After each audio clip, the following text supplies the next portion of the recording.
Okay guys, sa natitirang araw na October, tingnan natin ang message for Pisces. Okay, kung Pisces ka, this is for you. Message ito para sa iyo, Pisces. So makinig ka kung gusto mo, okay? At kung kailan nyo makita ang message na ito is, doon magsisimula ang inyong message. Pisces, ano po ang gusto ninyo sabihin sa mga Pisces? Spirit guides from heaven. Pisces.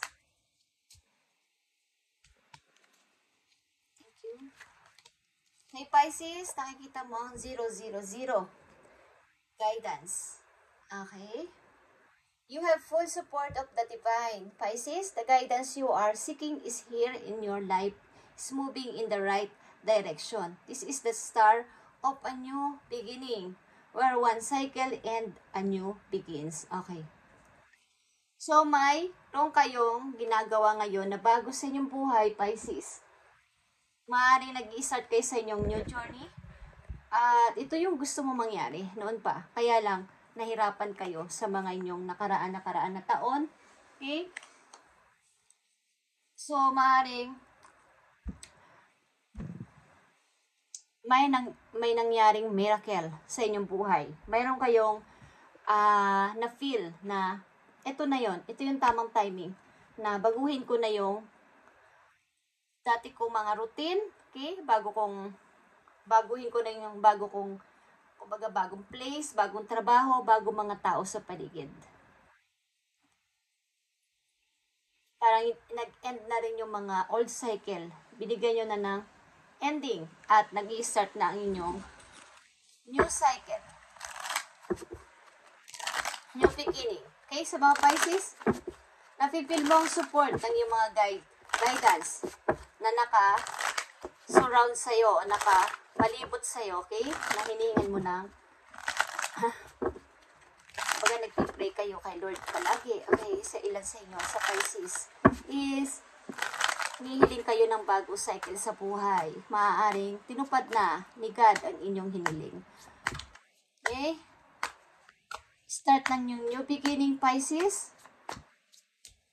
Message sa'yo sa natitirang araw ng October. Sa mga Pisces, kung hindi pa to nangyayari sa inyo guys is, at kung ito yung inyong gusto mangyari sa buhay, patuloy lang Pisces at may support na galing doon sa langit para sa inyong hinihiling. Okay? Mayroong nakasurround sa inyo mga tao o mga angels ninyo. Okay? Kung literal man ang mga kaibigan, kamag-anak na malalapit sa inyo, magulang nyo is may parang nagbabantay o lagi nakasupport sa inyo, ano man ang inyong gawin. So, tuloy-tuloy lang sa pagmumoving. Okay, Pisces? Message for you sa natitirang araw ng October. Girl with a snake. Okay. Maaaring bigyan mo ng boundaries ang sarili mo sa isang babae. Ano man ang kasarian mo, Pisces, babae ka man o lalaki, bigyan mo ng boundaries ang sarili mo sa isang babae na to na ahas. Okay, kumbaga, puso. Ginagamit niya ang kanyang charm para gumamit. Okay? Boundaries, bigyan mo ng boundaries ang sarili mo sa mga taong ganito sa buhay mo. Okay? Alam mo yan sa sarili mo, Pisces. Kung may mga tuso o may mga pwede sa'yo mag-traitor sa mga araw na to. So, bigyan mo ng boundaries ang sarili mo sa mga taong to. Maaaring ginagamit nila ang ilang pangamagandang mukha. Okay? Manggagamit ang mga tao na to. Pisces, isa pang message for you. Grounding, stability, and security. Okay. Maaaring more pang mag-explore ka pa. Okay, explore mo pa yung talent, yung skills mo. Ang ilan sa inyo ay umiibig o may pag-ibig na nagpapapansin sa inyong kasalukuyan. Kumbaga, umunlad ka pa sa buhay, Pisces, para sa iyong kaperahan. Maaaring ilan sa inyo is nagpe-perform, guys. Paghusayin nyo pa, kayo ay may talent. Yan sa inyo. Okay? Pisces. Message for Pisces sa natirang araw ng October 2024. Tingnan natin ang message kayo. Message for Pisces. Okay, Four of Arrows is here. Parang kayo ay tuloy-tuloy sa paghihiling pa din. Something na kaka-move on lang ng ilan sa inyo. Kakaalis lang sa isang relasyon na mahirap. Okay. At nandito sa situation na tuloy-tuloy sa paghihiling pa rin. Okay? Maring may taong sumusuport sa inyo, may tao sa inyo nagbibigay ng parang protection. Okay, ilan sa inyo may nagmamahal na nabago. Message for Pisces sa natitirang araw ng October. Two of Coins, guys. Okay? Maring may pamimilian din o nagpipilian din kayo sa kasalukuyan nyo na dalawang work o dalawang situation. Pisces, o may pagpipilian pa kayo. Yeah, transformation is here. Something na nagtapos na relasyon, guys. At maring ilan sa inyo hindi ito matanggap. Or andun pa din ang presensya ng tao na to sa iyong heart. Pisces. Kailangan mo ng panibagong cycle sa buhay mo. New cycle.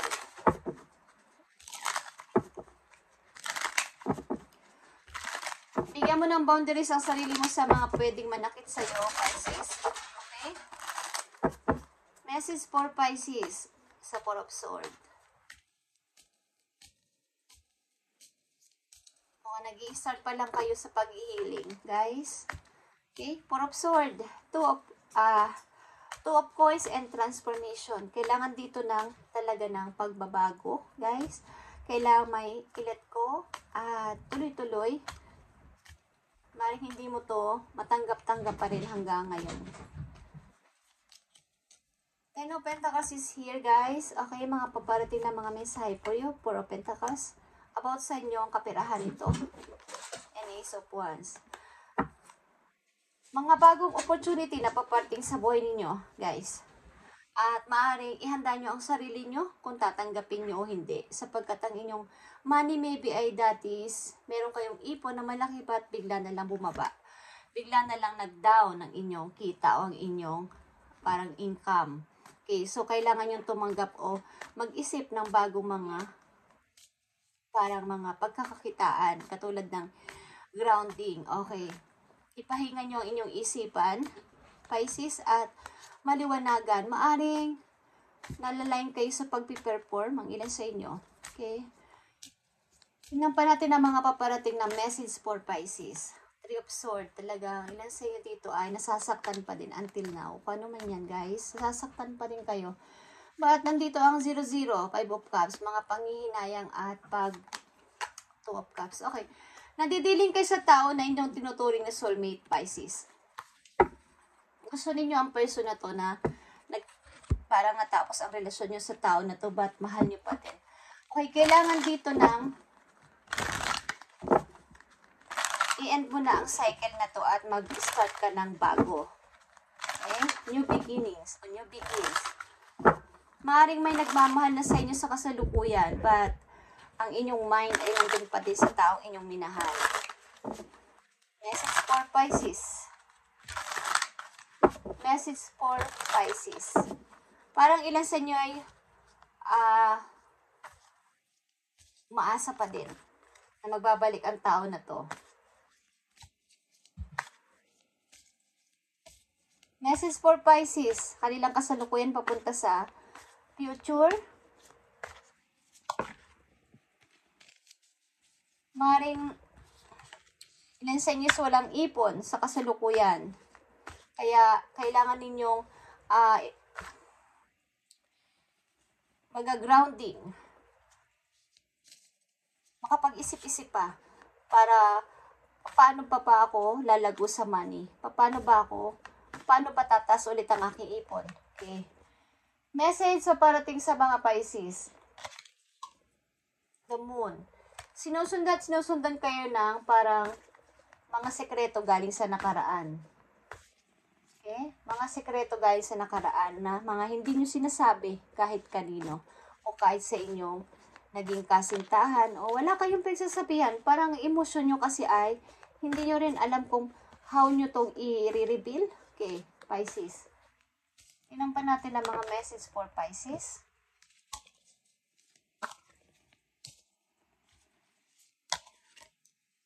King of Swords is here. Okay. Maring may mga pictures kayo ng yung dating naging mahal sa buhay o mga minahal mong person.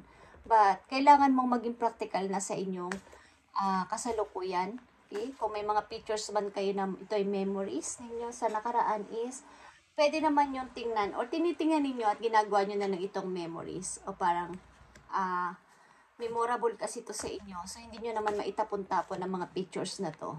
So, maaaring ilan sa inyo dito na Pisces ay unti-unti nang nire-release ang nangyari na to at ginagawa na lang na parang nakaraan is nakaraan but may mga ilang Pisces dito na hindi pa rin kayang baga i-close ang dating cycle. Okay, ilan sa mga Pisces na nandito ay nag-i-start na o mag-i-start na sa kailang new beginning. Okay? At practical na sa buhay, mag-isip. At nangangailangan kasi, umingi kasi ng attention ang inyong money dito, guys. Okay? Ang inyong kapirahan. Okay, Two of Pentacles is here. Ulit.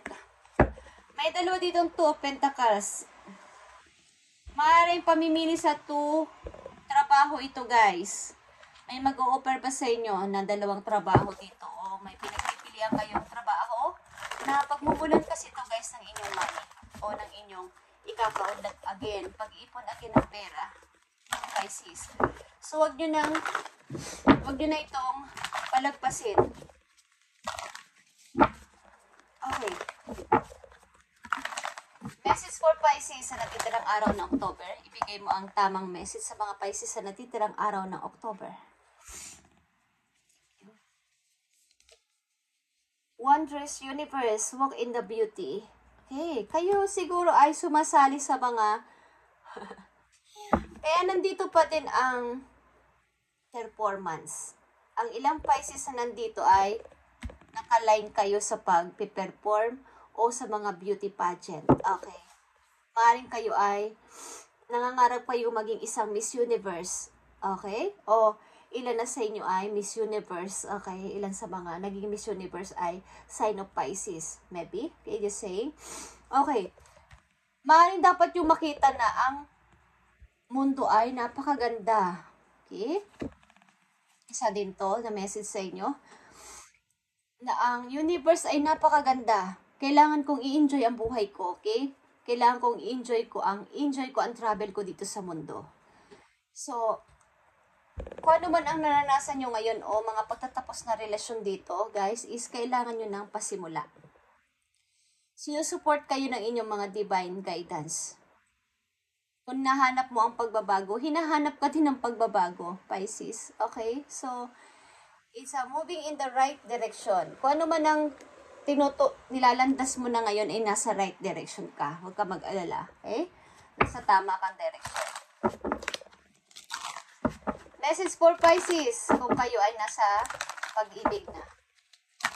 Kung kayo nasa pag-ibig na, ito ang message for you, Pisces. Kung kayo ay nasa pag-ibig na. Okay. Telepathy, kung kayo nasa pag-ibig na is close soul connection are harmoniously and synchronized, creating moments of telepathy. Kung kayo nasa relasyon na, maaaring kayo ay malayo sa isa't isa.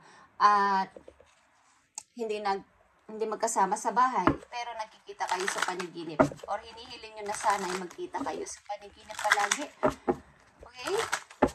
Maring gusto nyo mag-usap kayo sa panaginip. O nagkakakitaan talaga kayo sa panaginip ng person dahil ito ay soul connection. Okay? Something na kayo ay ang yung naging karelasyon o karelasyon ay mahal na mahal ninyo, Pisces. Message for Pisces sa nakaraan nilang relasyon.